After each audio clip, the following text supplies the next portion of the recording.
विद्याये सर्वविघ्नोपशान्तये अगजा आनन पद्मार्कम् गजाननमहर्निशम् अनेकदन्तम् भक्तानाम् एकदन्तमुपास्महे एकदन्तमुपास्महे कस्तूरी तिलकम् ललाटफलके वक्षस्थले कौस्तुभम् नासाग्रे नवमौक्तिकम् करतले वेणुम् करे कङ्कणम् सर्वाङ्गे हरिचन्दनम् च कलयम्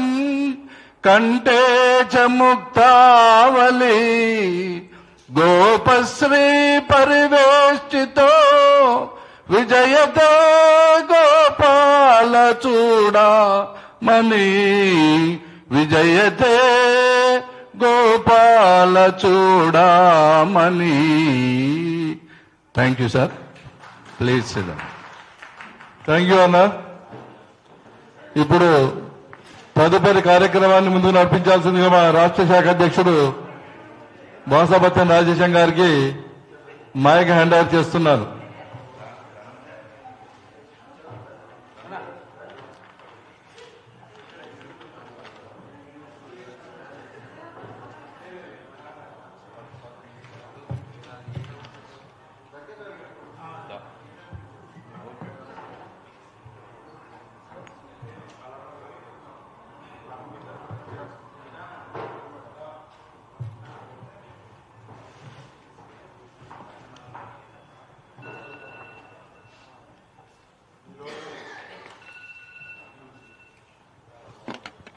ఈరోజు ఆల్ ఇండియా వీవర్స్ ఫెడరేషన్ తెలంగాణలో ఉన్నటువంటి చేనేత కార్మికులు సమస్యల గురించి ప్రభుత్వానికి ఎన్ని సంవత్సరాల నుంచి విజ్ఞప్తి చేసినా కూడా ప్రభుత్వం ఇచ్చినటువంటి హామీలు ఏవైతే ఉన్నాయో అవి ఇప్పటికి కూడా అమలు కాకుండా ఉన్నాయి. సో ప్రభుత్వంపై ఒత్తిడి తీసుకురావడానికి చేనేత కార్మికులకు ఇచ్చినటువంటి పథకాలు కానీ హామీలు కానీ అమలు కావడం కోసం ప్రభుత్వంపై ఒత్తిడి తీసుకురావడానికి ఆల్ ఇండియా వీవర్స్ ఫెడరేషన్ ఈ అనుబంధంగా ఉన్నటువంటి 18 చేనేత కులాల ఐక్య కార్యాచరణతో ఈరోజు అఖిలపక్ష సమావేశం ఏర్పాటు చేయడం జరిగింది. దీనికి అన్ని రాజకీయ పార్టీల రాష్ట్ర అధ్యక్షులను అలాగే చేనేత నిపుణులను మేధావులను ఆహ్వానించి రౌండ్ టేబుల్ సమావేశం ఏర్పాటు చేయడం జరిగింది.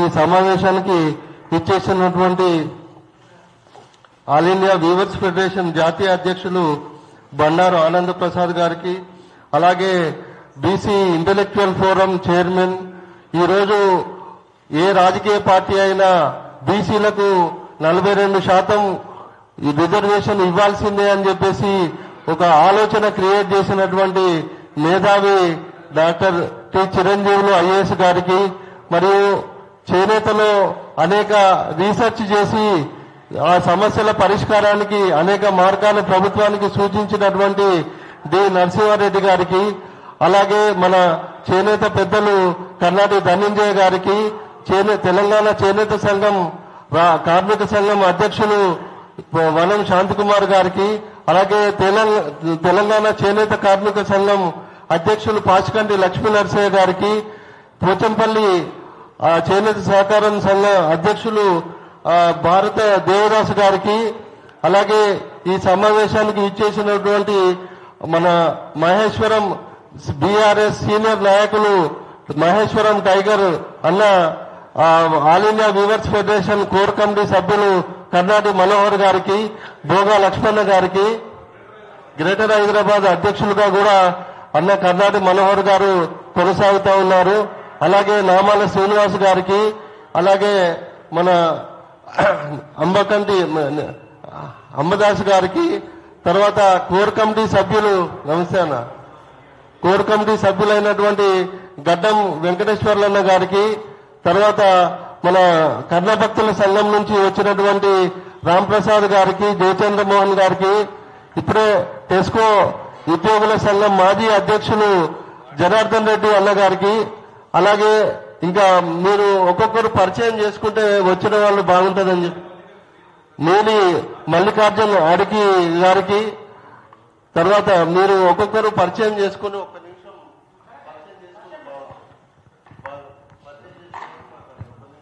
నా పేరు doctor Abara Venukumar, BC intellectual forum state coordinator.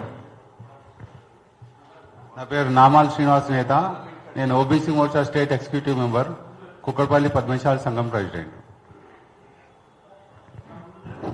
నేను కొండపత్ర శ్రీనివాస్, నాగోల్ పద్మశాలి సంఘం ప్రెసిడెంట్.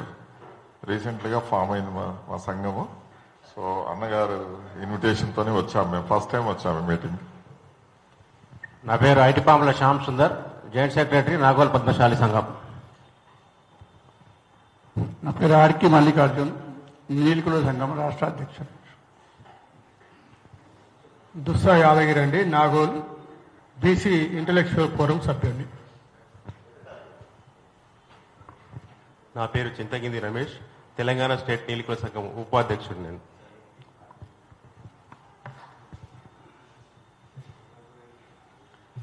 వనం శ్రీనివాసు, నాగోల్ పద్మశాలి సంఘం తరఫున వచ్చాము.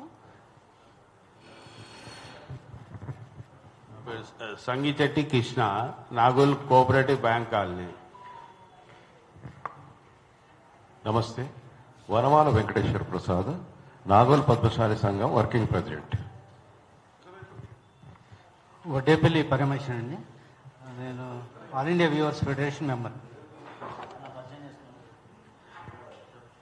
నా పేరు Cheruku Swamy, LB Nagar handloom society కార్మిక సంఘం అధ్యక్షుడు నేను.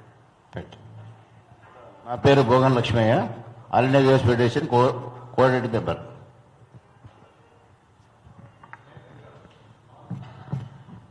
నా పేరు పుట్టమతిని రాజ్ కుమార్, ముషీరాబాద్ పద్మశాలి సంఘం నుంచి వచ్చాము. Thank you. నా పేరు Chola Rajeshwar, all India weavers federation state general సెక్రటరీగా సేవలు అందిస్తున్నాను.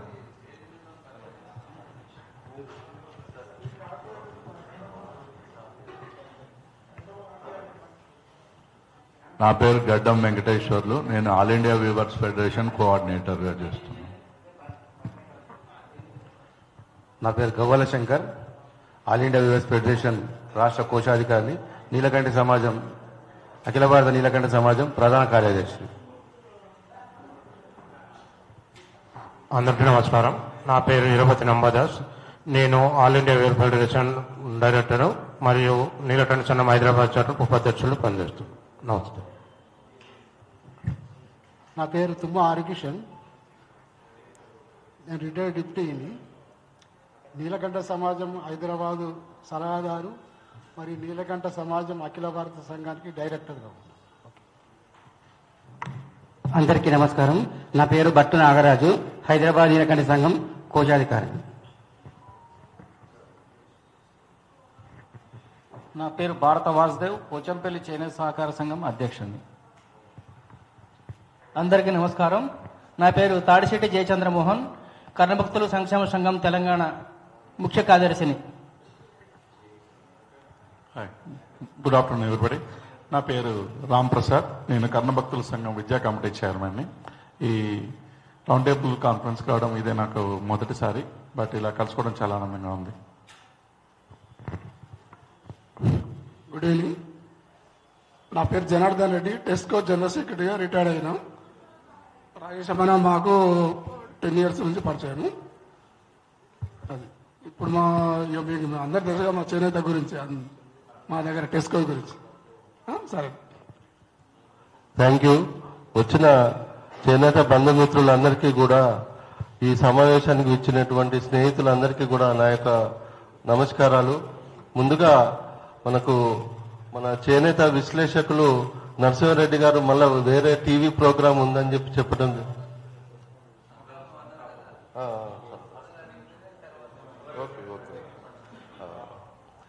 ఈరోజు మనం ఈ మధ్య కాలంలో సహజ కవి, తెలంగాణ సహజ కవి అందశ్రీ గారు చనిపోవడం జరిగింది. అలాగే కొంతమంది మన తెలంగాణ ప్రాంతానికి చెందిన వాళ్ళు బస్సు ప్రమాదంలో చనిపోవటం జరిగింది. వారికి సంతాప సూచకంగా 1 నిమిషం మౌనం పాటిద్దామని చెప్పేసి నేను కోరుతా ఉన్నాను. ఈ మధ్య కాలంలో మరణించిన అందరికి కూడా సంతాప సూచకంగా 1 నిమిషం మౌనం పాటిద్దాం.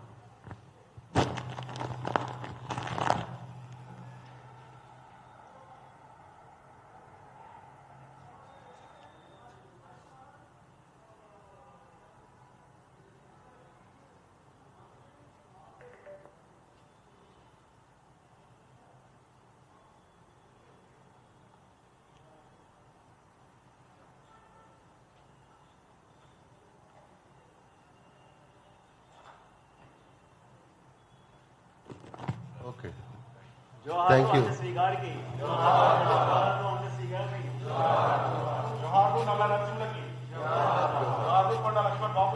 జోహార్ జోహార్. Telangana tourism employee AGM Janardhan గారికి స్వాగతం. రామ్నగర్ పద్మశాలి సంఘం అధ్యక్షులు వినోద్ గారికి స్వాగతం పలుకుతూ ఈ సమావేశాన్ని ఉద్దేశించి, అలాగే చేనేతపై అనేక రీసెర్చ్ చేసి అనేక సమస్యలకు ప్రభుత్వానికి సూచనలు సలహాలు ఇచ్చినటువంటి డి నరసింహారెడ్డి గారిని సమావేశాన్ని ఉద్దేశించి మాట్లాడాల్సిందిగా కోరుతా ఉన్నాను.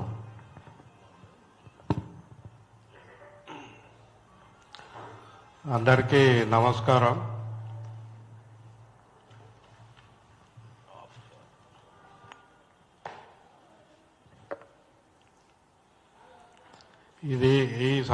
ఈ సమావేశం చాలా కరెక్ట్ టైంలో మీరు నిర్వహిస్తున్నారు. ఎందుకంటే ఇప్పుడే బడ్జెట్లు తయారవుతూ ఉంటాయి. కేంద్ర రాష్ట్ర ప్రభుత్వాల బడ్జెట్లు తయారవుతుంటాయి. అందుకే ఇప్పుడు ఈ సమావేశం ద్వారా మనం ప్రభుత్వం మీద ఒత్తిడి తీసుకొచ్చి చేనేత రంగానికి కావాల్సిన నిధులు మనము దాని కొరకు ప్రయత్నం చేయాల్సిన అవసరం ఉంది. ఆ కృషి చేయడం ఒకటైతే, రెండవది డిసెంబర్ 9న రాష్ట్ర ప్రభుత్వము రైజింగ్ తెలంగాణ 2047 వరకు తెలంగాణ రాష్ట్రం యొక్క అభివృద్ధి ప్రణాళిక విడుదల చేయబోతున్నారు. అయితే ఈ తెలంగాణ రైజింగ్ 2047లో చేనేత రంగానికి స్థానం కల్పించాల్సిన అవసరం ఉందని కూడా మనము ప్రభుత్వానికి గుర్తు చేయాల్సిన అవసరం ఉంది. ఎందుకంటే ఇది ఒక $1 ట్రిలియన్ ఎకానమీగా, ఒక ఎదుగుతున్న ఆర్థిక శక్తిగా తెలంగాణని తీర్చిదిద్దాలని అనుకున్నప్పుడు అందులో చేనేత రంగము యొక్క పాత్ర ఉంటేనే అది $1 ట్రిలియన్ ఎకానమీకి వెళ్ళే అవకాశం ఉంటుంది. లేకుంటే కేవలం అక్కడో పరిశ్రమ ఇక్కడో పరిశ్రమ పెడితే దాంతో తెలంగాణ రైజింగ్ అభివృద్ధి ప్రణాళిక సంపూర్ణంగా ఉండే అవకాశమే లేదు. కాబట్టి దీని మీద కూడా మీకు కావాలంటే ఒక సుదీర్ఘమైన నోటు కూడా నేను ఇస్తాను. మీరు మీ వివిధ ఛానల్స్ ద్వారా ప్రభుత్వానికి ఈ అభివృద్ధి ప్రణాళికలో చేనేతను పూర్తిగా స్పష్టంగా పేర్కొనాల్సిన అవసరం ఉందనేది మనము గుర్తు చేయాలి. ఇక చాలా సమస్యలు ఉన్నాయి చేనేతలో. ఇది దీర్ఘకాలికంగా కొనసాగుతూ వస్తున్నాయి. అందులో మనం 1999, 2000 సంవత్సరం నుంచి తీసుకుంటే ఆనాడు మొట్టమొదట సెన్వాట్ అని సెంట్రల్ వాల్యూ యాడెడ్ ట్యాక్స్ చేనేత మీద అప్పటి ప్రభుత్వం వేసింది. అప్పటి వరకు చేనేత మీద ఎట్లాంటి ట్యాక్స్ లేదు. దానికి వ్యతిరేకంగా అప్పుడు అన్ని చేనేత సంఘాలు, చేనేత సహకార సంఘాలు పోరాటం చేస్తే 3 ఏళ్ల తర్వాత ప్రభుత్వం మారినాక రీయింబర్స్మెంట్ అని ప్రకటించారు. సెన్వాట్ రీయింబర్స్మెంట్ అంటే తీసుకొని మళ్ళీ ఇస్తామనేది. అది మన్మోహన్ సింగ్ గారు వచ్చినప్పుడు వచ్చింది, కానీ తర్వాత రద్దు చేసింది దాన్ని. కానీ మళ్ళీ 2017 నుంచి చేనేత మీద ట్యాక్స్ జిఎస్టీ వేయడం మొదలుపెట్టాం. మార్చ్ 2017లో మొట్టమొదటి జిఎస్టీ షెడ్యూల్ వస్తే ఆ షెడ్యూల్లో చేనేత మీద ట్యాక్స్ గురించి ప్రస్తావన లేదు, 0 అని ఉంది. మే 2017 కల్లా చేనేత మీద 5%, 12% ట్యాక్స్ విధించాలనేది ఇంకొక షెడ్యూల్ వచ్చింది. అంటే 2 నెలల్లో పరిస్థితి మారడానికి ప్రధాన కారణము ఈ చేనేత తోటి పోటీ పడుతున్న మిల్లు రంగం. అందులో కూడా ఒకటే కంపెనీ, మీకు రిలయన్స్ కంపెనీ. ఈ రిలయన్స్ కంపెనీ చేనేత రంగాన్ని 1987 నుంచి అనేక రూపాల్లో నిర్వీర్యం చేస్తూ వస్తుంది వాళ్ళ వ్యాపార ప్రయోజనం కొరకు. 85 నుంచి యాక్చువల్లీ మనకు అప్పుడు చేనేత రిజర్వేషన్, ఆ తర్వాత వివిధ చట్టాలు వచ్చిన నేపథ్యం కూడా ఈ రిలయన్స్ కంపెనీకి ప్రభుత్వము ఆనాటి నుంచి ఇస్తున్న ప్రోత్సాహం. అయితే ఇందులో ముఖ్యమైనది ఏంటంటే మనం తెలుసుకోవాల్సిన ముడి సరుకు. చేనేతకి చాలా ఏ ఉత్పత్తికైనా ముడి సరుకు చాలా ముఖ్యం, ముడి నూలు చాలా ముఖ్యం. ఈ ముడి నూలుకి సంబంధించిన విధానము 2008లో మార్చే ప్రయత్నం అప్పటి నుంచి మొదలుపెట్టింది. దాని పేరే మ్యాన్ మేడ్ ఫైబర్ పాలసీ అని.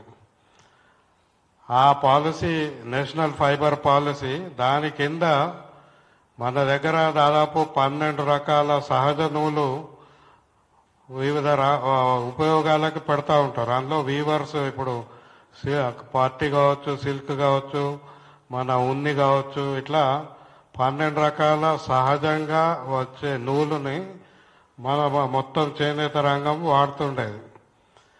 అయితే దీనికి పోటీగా పెట్రోలియం రిఫైనరీ నుంచి, క్రూడ్ పెట్రోలియం నుంచి ఒక ఉప ఉత్పత్తిగా, సైడ్ ప్రోడక్ట్గా వచ్చే మ్యాన్ మేడ్ ఫైబర్, అది క్రమంగా పాలియస్టర్, పాలీప్రొపిలీన్, ఇట్లా అదొక 5-6 రకాల ఫైబర్ తయారు చేయడం మొదలు పెట్టారు. అందులో నైలాన్ ఇంకా చాలా ఉన్నాయి అట్లాంటివి.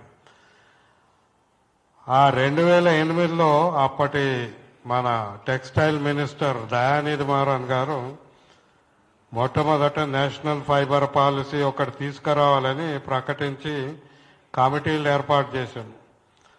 ఆ కమిటీలు ఏర్పాటు చేసి కమిటీలన్నీ కలిసి ఒక నివేదిక ఇచ్చినాయి. ఆ నివేదికలో మనం భారతదేశంలో సహజ నూలుతోటి చేసే ఉత్పత్తులు దాదాపు 60-70% ఉన్నాయి. మార్కెట్లో దీనికి పట్టు ఉంది. మ్యాన్ మేడ్ ఫైబర్ తోటి 30-40% మాత్రమే ఉంది. దీనిని మార్చాలి అని ఆ నివేదిక ఇస్తే దాని ప్రకారం నేషనల్ ఫైబర్ పాలసీ వచ్చింది. అంటే అప్పటి నుంచి ప్రోత్సాహకాలు పెరిగినాయి మ్యాన్ మేడ్ ఫైబర్కి. ఆ మ్యాన్ మేడ్ ఫైబర్ సరే కార్లకు రకరకాలుగా వాడతారు, కానీ వస్త్రాలలో పాలియస్టర్, ఇంకా మనకు స్పాండెక్స్, ఇట్లాంటి రకరకాల ఫైబర్ ఉంది. ఈ ఫైబర్ ఉప ఉత్పత్తి, అంటే దాని ఉత్పత్తి ఖర్చు 0. ఆ 0 ఖర్చుతోటి వాళ్ళకి దాని మీద ఇంకా ప్రోత్సాహకాలు ఇచ్చి ఆ రంగాన్ని పెంపొందించే ప్రయత్నం ఆనాటి నుంచి కూడా జరిగింది. అప్పటి నుంచి మార్కెట్లో మన వస్త్రాలు ఇంకా ఖరీదైనవిగా కనపడుతున్నాయి. మనకు అంతకుముందు ఎంతో కొంత దాని మీద ట్యాక్స్ ఉండేది. మ్యాన్ మేడ్ ఫైబర్ మీద ట్యాక్స్ మొట్టమొదట 48% ఉండేది. దాన్ని 36 చేసిండ్రు, 24 చేసిండ్రు, 18 చేసిండ్రు, 12 చేసిండ్రు, తర్వాత 0 చేసి ఇప్పుడు దానికి ఇన్సెంటివ్ కూడా ఇస్తున్నారు, ప్రోత్సాహకాలు కూడా ఇస్తున్నారు. అట్లా మన పోటీ రంగం ఏదైతుందో ఆ పోటీ రంగాలకేమో ప్రోత్సాహకాలు, సబ్సిడీలు ఇస్తూ చేనేత రంగానికి ఇస్తున్నది చాలా ఎక్కువ అని 1977 నుంచి క్రమంగా బడ్జెట్ తగ్గించుకుంటూ వస్తున్నారు. 1997లో బడ్జెట్ ఎంత ఉండే అంటే 197 కోట్లు మాత్రమే. ఇప్పుడు 2025లో బడ్జెట్ 200 కోట్లు.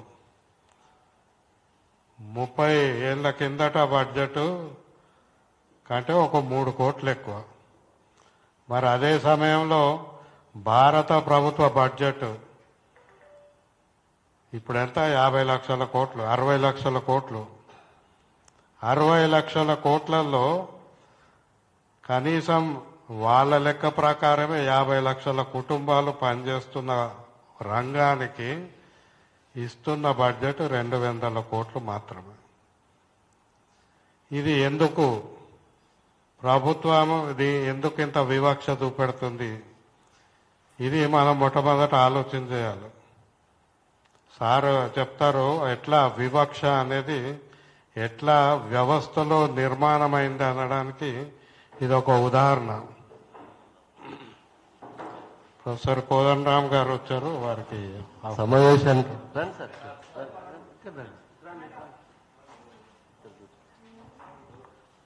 సమావేశానికి ఇచ్చేసినటువంటి తెలంగాణ జనసమితి రాష్ట్ర అధ్యక్షులు కోదండరామ్ సార్కి స్వాగతం పలుకుతున్నాను.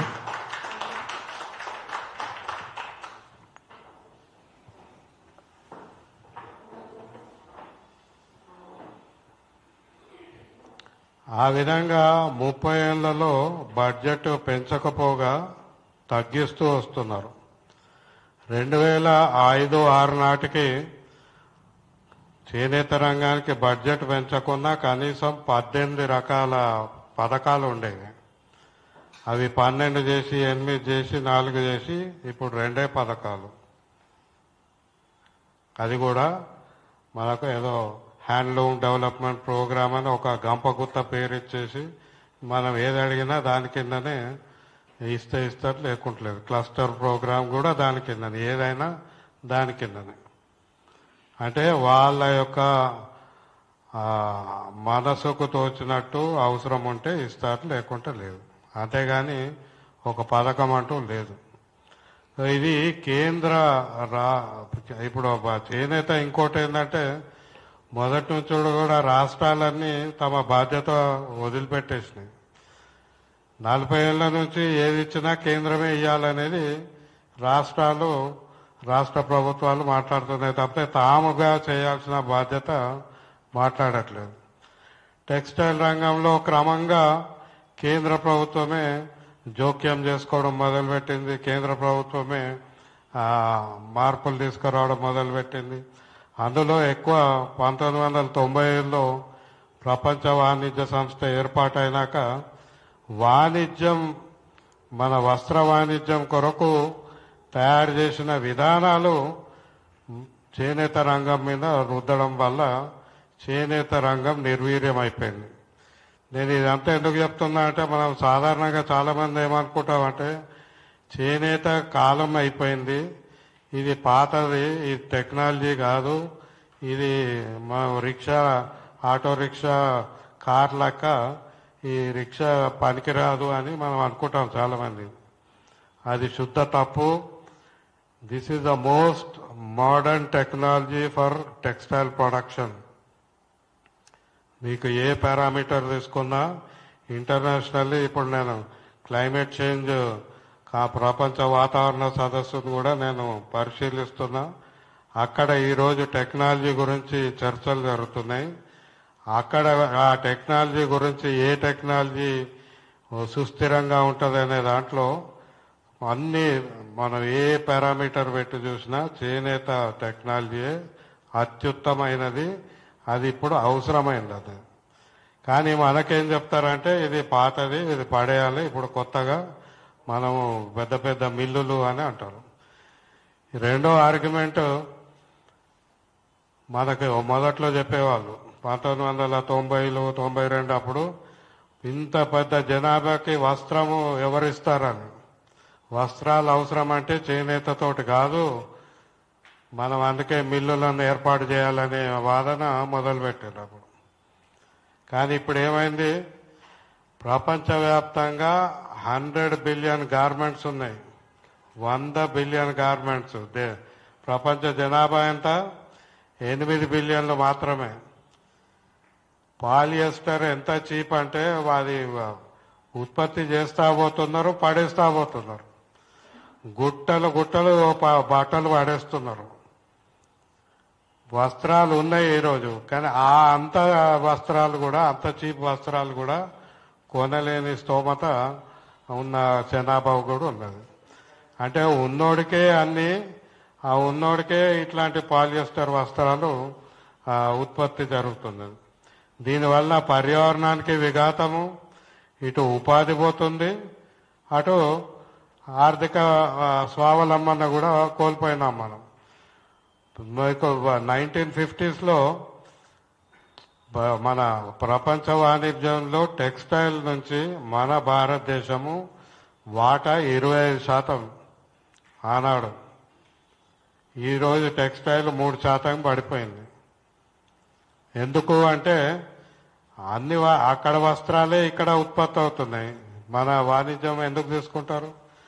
పురాతన కాలం నుంచి భారతదేశం వస్త్రాలు అంటే చేనేత వస్త్రాలు, సిల్క్ కావచ్చు, ఏదైనా కావచ్చు. మరి అట్లాంటి ప్రాశస్తాన్ని, అట్లాంటి ప్రాముఖ్యతను కోల్పోయే విధంగా విధానాలు తీసుకొచ్చి ఈరోజు మనం ఒక సాధారణ వస్త్ర పరిశ్రమకు ప్రోత్సాహకాలు ఇచ్చి ఇట్లాంటి ప్రాముఖ్యత ఉన్న వస్త్రాన్ని, వస్త్రాలను నేసే చేనేత కుటుంబాలను విస్మరిస్తున్న కేంద్ర ప్రభుత్వ విధానాలు మనము వాటి గురించి మాట్లాడాల్సిన అవసరం ఉంది. వాటిని మొదటి నుంచి కూడా మేము వ్యతిరేకిస్తున్నాం, ఎక్కడ పడితే అక్కడ. కాకపోతే ఈ 10 ఏళ్లలో మనకు ఒక పార్టీ వచ్చి మేము భారత సాంప్రదాయాన్ని, భారతీయ సాంప్రదాయాన్ని ప్రమోషన్ చేస్తామని చెప్తే, మరి ఆ భారత సాంప్రదాయంలో, భారతీయ సంస్కృతిలో చేనేత వస్త్రానికి ఒక ముఖ్యమైన భూమిక ఉంది కదా. ఆ భూమిక వీళ్ళు ఎందుకు గుర్తిస్తలేరు? మనం తిరుపతి వెంకన్నకి చీర ఇస్తే చేనేత చీర ఇస్తాం.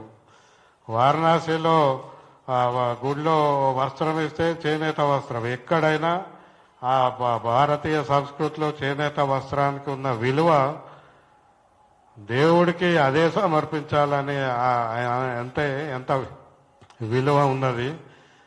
మరి మనం భారతీయ సంస్కృతిని మన భారతీయ పాలకులు ప్రమోట్ చేస్తామంటే, మరి అదే ప్రభుత్వము చేనేత వస్త్రాలకు, చేనేత రంగానికి 200 కోట్లు మించి ఎందుకు పెంచడం లేదు? ఇది బీసీలని లేదా వీళ్ళకి ఏంది? నాకైతే ఇప్పటి వరకు ఈ రాజకీయం అర్థం కాదు. ఓట్లేస్తలేరని పెంచుతలేరా? అసలు ఏంది? మన నాయకత్వాలు ఏమైనా అది కూడా ఆలోచించాలి. మన నాయకుల్లో కూడా ఏకాభిప్రాయం రావాలి. చేనేతను ఎట్లా ప్రోత్సహిస్తాం? చేనేత మీద సరే మనం మిగతాయి అడుగుదాం, అధికారం అడగండి, ఇంకా మిగతాయి అన్ని అడగడం వేరు. చేనేత కుటుంబాలకు, చేనేత వస్త్రాలకు కేంద్ర రాష్ట్ర ప్రభుత్వాలు కేటాయింపులు పెంచడం అది బాధ్యత. అది కేవలము ఆ కుటుంబాల పట్లనే కాదు, భారతీయ సంస్కృతికి అది దోహదపడే చర్య. కాబట్టి మనం ఆ దిశగా కూడా మన వాదన వినిపించాల్సిన అవసరం ఉంది. ఇక చాలా మటుకు మనం ఏమంటాము అంటే ఓ సహకార సంఘం కావాలి. ఇప్పటి వరకు సరే చాలా సహకార సంఘాలు అనేక రూపాల్లో కనుమరుగైపోతున్నాయి. కానీ ఇటీవల ministry of cooperation Amit Shah గారు కొత్త మినిస్ట్రీ క్రియేట్ చేశారు. కోఆపరేటివ్స్ దాదాపు 10,000 కోఆపరేటివ్స్ కొత్తగా ఏర్పాటు చేయడానికి ప్రభుత్వం సంకల్పం పెట్టుకుంది. ఇందులో చేనేత కోఆపరేటివ్స్ కూడా కొత్తవి. మనం ఏనాటి నుంచో అడుగుతున్నాం, 20 ఏళ్ల నుంచి కూడా కొత్త కోఆపరేటివ్స్ కి కూడా పర్మిషన్ ఇవ్వండి, కోఆపరేటివ్స్ పెంచండి, ఎందుకంటే చేనేత ఉత్పత్తి ఎప్పుడైనా సహకారం ద్వారానే మార్కెట్లో ఒక శక్తిగా ఎదిగే అవకాశం ఉంటుంది. సహకార రంగం ద్వారానే దీనికి స్కేలబిలిటీ, మార్కెట్లో స్కేలబిలిటీ అంటారు. ఆ స్కేలబిలిటీ రావాలంటే కూడా ఈ చేనేత సహకారం ద్వారానే సాధ్యం. కాబట్టి ఈ కొత్తగా పోనీ మినిస్ట్రీ ఆఫ్ కోఆపరేషన్ వాళ్ళ యొక్క ఏది టార్గెట్ ఏదైతే ఉందో దాని ప్రకారమైన చేనేత సహకార సంఘాలకు ప్రోత్సాహకం ఇవ్వాల్సిన అవసరం ఉంది. తర్వాత చాలా క్లిష్టమైన సమస్య ఏంటంటే చేనేత ఉత్పత్తిలో మనకి లూమ్ అంటే మగ్గంకి ఎక్కే ముందు జరిగే ప్రక్రియలు చేసేవాళ్ళు తగ్గిపోతున్నారు. మనం నూలు వడికే వాళ్ళు కావచ్చు, కండలు చుట్టే వాళ్ళు కావచ్చు, వీళ్ళందరికీ చాలా తక్కువ జీతం. మనం చేనేత కార్మికులకే నేసేటోనికే తక్కువ ఉంటే ఇక వీళ్ళకైతే ఇంకా తక్కువ ఉన్నది. అందుకే ఈ మధ్య ఇది చేసేవాళ్ళు లేరు. కుటుంబం ఉంటేనే పని జరుగుతుంది తప్పితే బయట నుంచి వచ్చి దాని మీద ఆధారపడి జీవనోపాధి ఉన్న వాళ్ళందరూ కూడా ఇతర ఉపాధికి మళ్ళిన పరిస్థితి ఉంది. అక్కడ మనం మొదటి నుంచి అంటున్నాం, ప్రీలూమ్ యాక్టివిటీస్కి ఎంఎన్ఆర్ఈజీఏ కింద ఫండ్స్ ఇవ్వండి. అంటే దాని కింద గ్రామీణ ఉపాధి పేరు మీద ఉంది కాబట్టి గ్రామంలో ఉపాధి దొరుకుతుంది. ఈ చేనేత కుటుంబానికి సగం ఉత్పత్తి ఖర్చులో కూడా కొంత ఆసరా కలిగే అవకాశం ఉంటుంది. రెండవది ట్రైనింగ్ కావాలి మనకి. ఇవన్నిటి కూడా ప్రోత్సహించడానికి ట్రైనింగ్ కావాలి.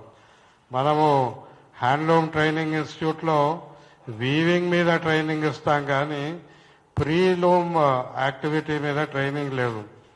దాని కొంత మెకనైజేషన్ చేసి, ఎందుకంటే అది ఎక్కువ జబ్బల మీద బరువు పడుతుంది కనుక కొంత మెకనైజేషన్ చేసి అక్కడ కొంత సపోర్టు సహకారం ఇస్తే దీన్ని మౌలిక సదుపాయాల కింద ప్రైమరీ ఇన్ఫ్రాస్ట్రక్చర్ కింద కూడా మనకు ఇక్కడ ప్రభుత్వ పథకాలు కానీ సహకారం కానీ పెట్టుబడి కానీ అవసరం ఉన్నది. ఈ రెండో మేజర్ సమస్య ఏంటంటే డైయింగ్ దగ్గర. మనకు డైయింగ్ ఇప్పుడు ఇదివరకు ఏంటంటే నీళ్లు దొరికిన దగ్గరనే డైయింగ్ అయ్యేది. అప్పుడు తెలంగాణ నుంచి గద్వాల నుంచి చీరాల పోయి డైయింగ్ చేసి తీసుకొచ్చేవాళ్ళు. ఇప్పుడు దాంతో ఖర్చు పెరిగిపోతుంది. జిఎస్టీ వలన అది కాంప్లికేషన్ అయ్యి అసలు డైయింగ్ కొరకు బయటకు పోయే పరిస్థితి లేదు.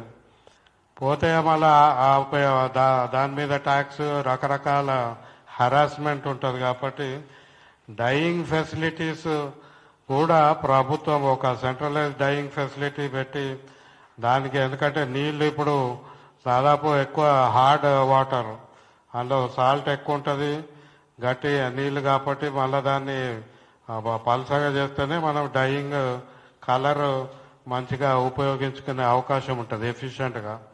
కాబట్టి ఆ దిశగా సెంట్రల్ డైయింగ్ ఫెసిలిటీస్ ఏర్పాటు చేయాలని మన గడ్డం ప్రసాద్ కుమార్ గారు చేనేత శాఖ మంత్రిగా ఉన్నప్పుడు రాజోలు గ్రామంలో మేము సమావేశం పెడితే వచ్చినప్పుడు చెప్పినాము. అప్పుడు మీరు ఆ గద్వాల చేనేత పార్క్లో కానీ రాజోలు గ్రామంలో కానీ ఎక్కడైతే ఉత్పత్తి ఎక్కువ ఉందో అక్కడ సెంట్రల్ డైయింగ్ ఫెసిలిటీ పెడితే మనకు ఉత్పత్తి ఖర్చు తగ్గే అవకాశం ఉంటుంది.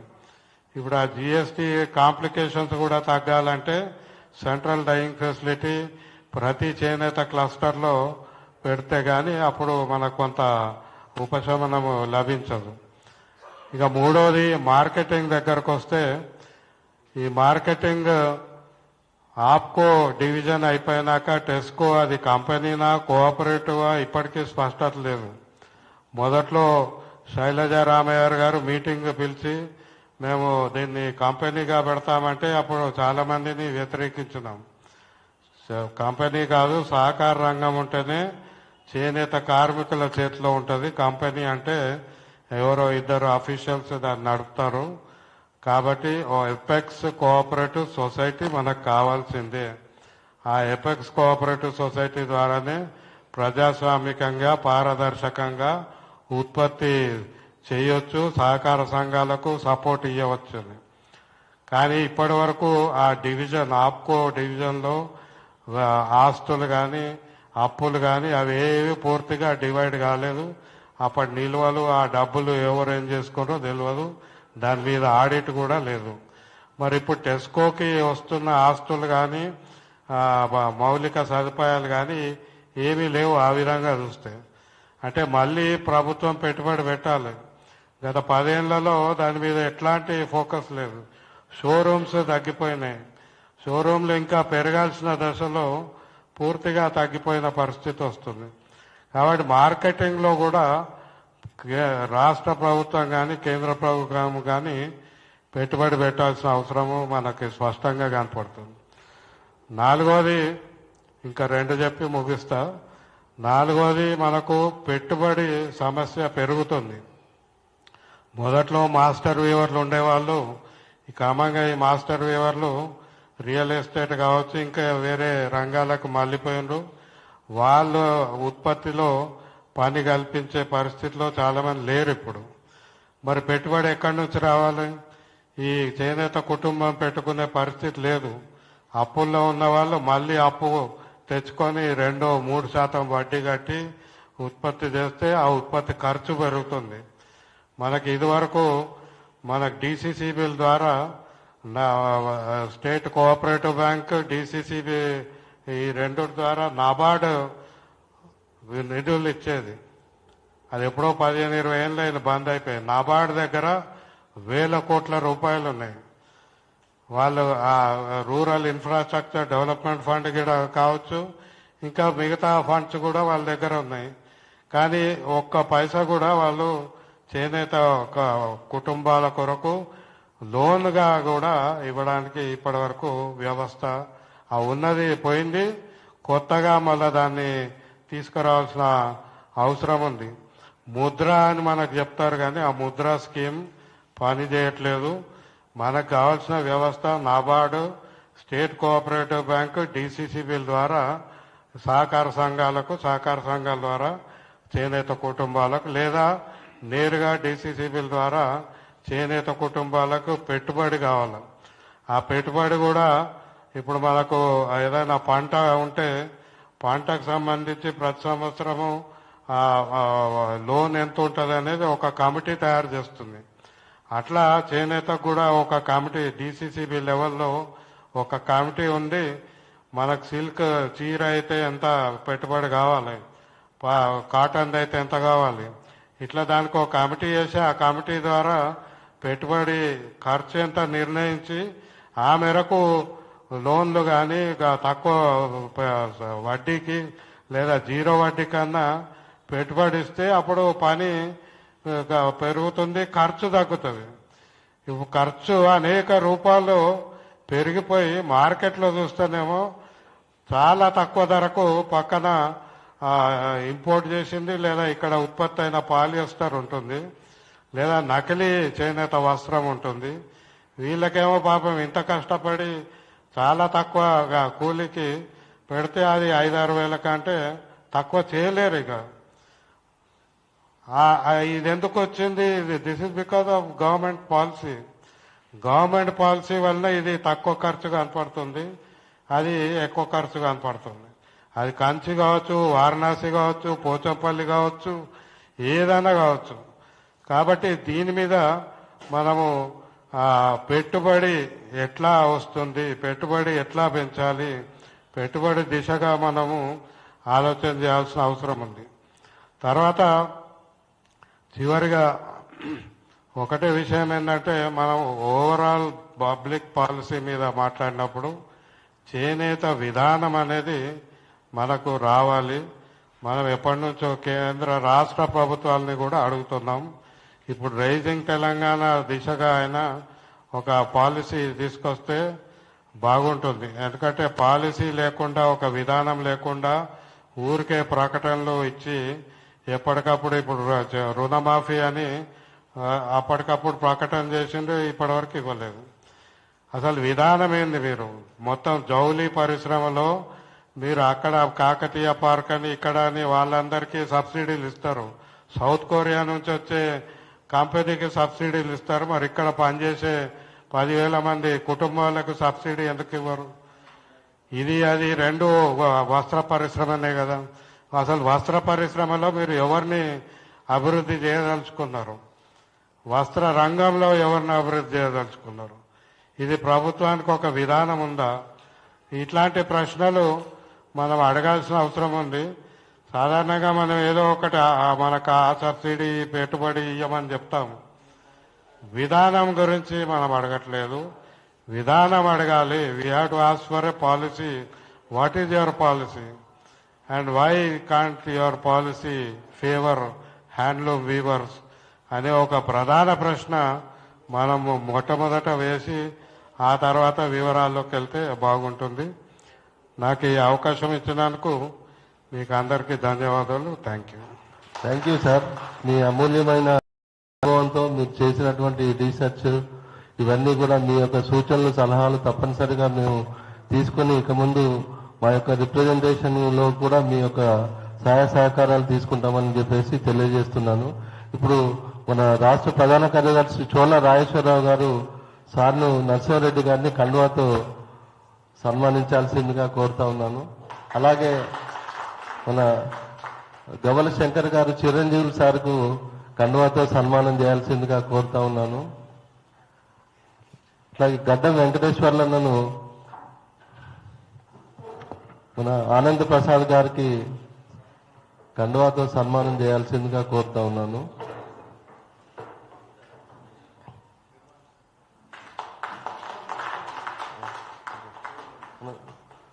భోగా లక్ష్మణ గారు కోదండరామ్ సార్ను కండువాతో సన్మానించాల్సిందిగా కోరుతా ఉన్నాను.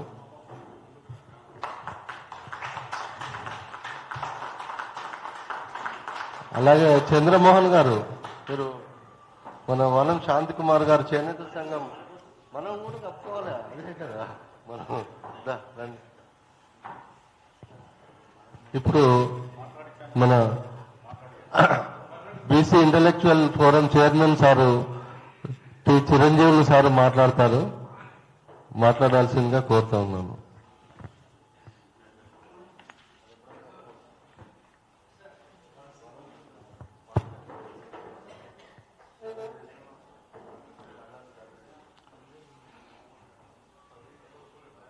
అందరికీ నమస్కారం. ఈనాటి కార్యక్రమానికి అధ్యక్షత వహిస్తున్నటువంటి మిత్రులు బాసభక్తిని రాజేశం గారు, అదేవిధంగా వేదికపై ఆశీలైనటువంటి ఎమ్మెల్సీ గారు శ్రీ కోదండరామ్ గారు, ఈ కార్యక్రమంలో పాల్గొంటున్నటువంటి all India weavers federation president Bandari Prasad గారు, అదేవిధంగా వనం శాంతి కుమార్ గారు, చోళ రాజేశ్వర్ గారు, కర్ణాటి మనోహర్ గారు, కర్ణాటి ధనంజయ్ గారు, మరి ఇతర పెద్దలు ఉన్నారు చాలా మంది. అందరికి కూడా పేరు పేరున నా యొక్క నమస్సుమాంజలు. ముఖ్యంగా ఈరోజు చేనేత రంగం ఎదుర్కొంటున్నటువంటి సమస్యలపై ఒక సమావేశాన్ని ఏర్పాటు చేయడం చాలా సంతోషకరమైనటువంటి విషయం. వాస్తవానికి చేనేత రంగం ఈరోజు ఒక అంపశయం మీద ఉన్నటువంటి రంగం, ఐసీయూలో ఉన్నటువంటి రంగం. నాకు కూడా గతంలో చేనేత రంగంలో పనిచేసే అవకాశం వచ్చింది. నేను 2011లో అప్పుడున్నటువంటి కిరణ్ కుమార్ రెడ్డి గారి గవర్నమెంట్లో మన హ్యాండ్లూమ్ కమిషనర్గా ఒక 1 year చేసే అవకాశం ఏర్పడింది. ఆ సందర్భంగా మేము ఒక 2 days సమావేశం నిర్వహించినాం ఎక్స్క్లూజివ్గా చేనేత రంగం పైన. 2 రోజుల సమావేశంలో రాష్ట్రంలో అంటే అప్పుడు కంబైన్ స్టేట్లో ఉన్నటువంటి చేనేత రంగం పైన 2 రోజులు కంప్లీట్గా సీఎం గారు కూడా కూర్చొని విన్నారు. అప్పటి సీఎం గారు అనేకమైన సమస్యల పైన జీవోలు కూడా ఇవ్వడం జరిగింది. అప్పుడే ఇక్కడ తెలంగాణలో ఆప్కోకు ప్రభుత్వ డిపార్ట్మెంట్ల నుంచి అన్ని డిపార్ట్మెంట్లు ఆప్కో నుంచి కొనాలనే జీవో కూడా అప్పుడే ఇవ్వడం జరిగింది. సో అనేకమైన డెసిషన్స్ వచ్చినాయి. ఆ తర్వాత ఆ సంవత్సరం RRR స్కీమ్ కూడా వచ్చింది గవర్నమెంట్ ఆఫ్ ఇండియాది, రుణమాఫీ. అది RRR స్కీమ్లో రుణమాఫీ RRR 2 స్కీములు వచ్చినాయి. ఆ తర్వాత చేనేత రంగం మీద మళ్ళా మాట్లాడడం లేరు. తెలంగాణ ఉద్యమం వచ్చింది. తెలంగాణ వస్తే మరి చేనేత రంగం ఎంతో ఉన్నత స్థాయికి తీసుకెళ్తారు పాలకులు. అదేవిధంగా చేనేతల బతుకులు బాగుపడతాయి అనుకుంటే ఆ తెలంగాణ వచ్చినటువంటి తెలంగాణ దుర్ల తెలంగాణ మారిపోయింది తప్ప సామాజిక తెలంగాణ రాలే.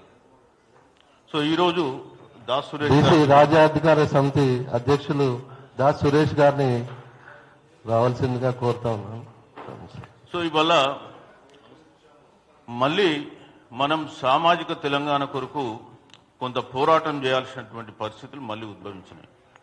అయితే చేనేత రంగానికి మనం వస్తే ఈ దేశంలో దినదినము కుదించుకుపోతున్నటువంటి రంగం ఏదన్నా ఉందంటే చేనేత రంగం. ఈ పాలకులందరూ కూడా చేనేత రంగం గురించి మాట్లాడమంటే పెద్ద పెద్ద మాటలు మాట్లాడతారు.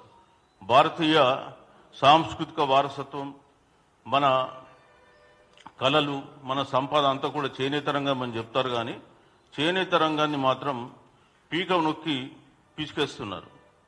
ఏ పాలకులు కూడా చేనేత రంగానికి సరి అయినటువంటి అలొకేషన్ ఇస్తలేదు. సో ఇప్పటిదాకా మన నరసింహారెడ్డి గారు చేనేత విశ్లేషకులు చాలా విషయాలు చేనేత రంగం మీద చెప్పిన, మళ్ళీ ఆ విషయాలు నేను రిపీట్ చేయదలుచుకోలేదు. నేను కొన్ని రంగాలు పాలకుల యాటిట్యూడ్ ఎట్లుంటుందో చెప్తా. ఇవాళ మీరు మొట్టమొదటి డిమాండ్ ఏం పెట్టిందంటే ముఖ్యమంత్రి హామీ మేరకు చేనేత కార్మికుల రుణమాఫీ తక్షణం చేయాలన్నారు. ఎంత ఉందండి చేనేత కార్మికుల రుణమాఫీ? 30 కోట్ల 48 కోట్లు. సరే, ఓకే, 100 కోట్ల లోపట, 100 కోట్ల లోపట. ఇవాళ కేంద్ర ప్రభుత్వాలు, రాష్ట్ర ప్రభుత్వాల యాటిట్యూడ్ నేను చెప్తా. ఇవాళ కేంద్ర ప్రభుత్వము 2014 నుంచి 24 వరకు బ్యాంకుల ద్వారా రుణాలు తీసుకొని కట్టనటువంటి పారిశ్రామికవేత్తలకు రుణాలు రైట్ ఆఫ్ చేసిండ్రు. ఎన్ని లక్షల కోట్ల రైట్ ఆఫ్ చేసిండ్రు ఈ విషయం నేను చెప్పలేదు. నిర్మలా సీతారామన్ గారు డిసెంబర్ 2024లో పార్లమెంట్లో చెప్పిన సంఖ్య ఎన్ని లక్షల కోట్లు అనుకుంటున్నారు? 16,35,000 కోట్లు. 10 సంవత్సరాల్లో బ్యాంకుల నుంచి రుణాలు తీసుకుని కట్టనటువంటి పారిశ్రామికవేత్తలకు రైట్ ఆఫ్ చేస్తే 16,35,000 కోట్లు. అందులో బీసీ, ఎస్సీ, ఎస్టీలు ఎంతమంది ఉంటారండి? వెల్కమ్ మన నరసింహరావు గారు. మన ఆలోచన సాధన సమితి వ్యవస్థాపక అధ్యక్షులు శ్రీ కటకం నరసింహరావు గారికి స్వాగతం పలుకుతున్నాము. వెల్కమ్ అండి. సో కేంద్ర ప్రభుత్వము 16,35,000 కోట్లు రుణమాఫీ చేసింది. ఒకటి. రెండోది, ఇంకోటి ఎన్సీఎల్టీ అని ఒక సంస్థ ఉంటుంది, national company tribunal law tribunal. దాని ద్వారా ఇంకో విధమైనటువంటి రుణమాఫీ జరుగుతుంది. మొన్న ఈ మధ్య చూసుకుంటారు, ఇక్కడ మన ఎవరు సుబ్బరామరెడ్డి గారికి 650 కోట్లు ఏదో రుణమాఫీ జరిగిందని. అట్లా ఒక దేశంలో అత్యంత నిరుపేదైనటువంటి అనిల్ అంబానీకి ఆయన ఒక Reliance company, communication infrastructure company పెట్టి 47,000 కోట్ల రుణాలు 30 బ్యాంకుల నుంచి తీసుకుంటే బాంబే ఎన్సీఎల్టీ ఆయనకు 1% 470 కోట్లు కట్టించుకొని 46,530 కోట్లు మాఫీ ఇచ్చింది 1%. ఇవాళ దేశంలో ఉన్నటువంటి వ్యవస్థలు ఎవరి కొరకు పనిచేస్తున్నాయి? పారిశ్రామికవేత్తలకు, ఆధిపత్య కులాల వాళ్లకు, అగ్రవర్ణాలకు పనిచేస్తాయి. ఇవాళ ముద్రా లోన్స్ గురించి మనం మాట్లాడుతున్నాం. నేను ఫస్ట్ డిమాండ్ గురించి చెప్తున్నాం. ముద్రా లోన్స్ గత 11 సంవత్సరాలుగా ముద్రా లోన్స్ 35 లక్షల కోట్లు ఈ దేశంలో డిస్ట్రిబ్యూట్ అయినాయి. దాంట్లో 62% ఓన్లీ ఆధిపత్య కులాలకు పోయినాయి. నేను నా పుస్తకంలో ఇందులో ఇవంతా కూడా ఇన్ఫర్మేషన్ దాంట్లో రాశాను. ముద్రా లోన్స్ గురించి కూడా గవర్నమెంట్ ఆఫ్ ఇండియా వెబ్సైట్ నుంచి తీసుకొని. అంటే ఒకవైపేమో చేనేత వృత్తి మీద కొన్ని లక్షల మంది, గవర్నమెంట్ ఆఫ్ ఇండియా చెప్పిన లెక్కలే 50 లక్షల మంది పనిచేస్తారు. ఇంకోవైపేమో వాళ్లకు రుణాలు ఇవ్వకుండా వాళ్లను చంపేసి పరిశ్రమను నడపాలని ఆలోచిస్తుంటారు. ఇదంతా ఎందుకు జరుగుతుంది?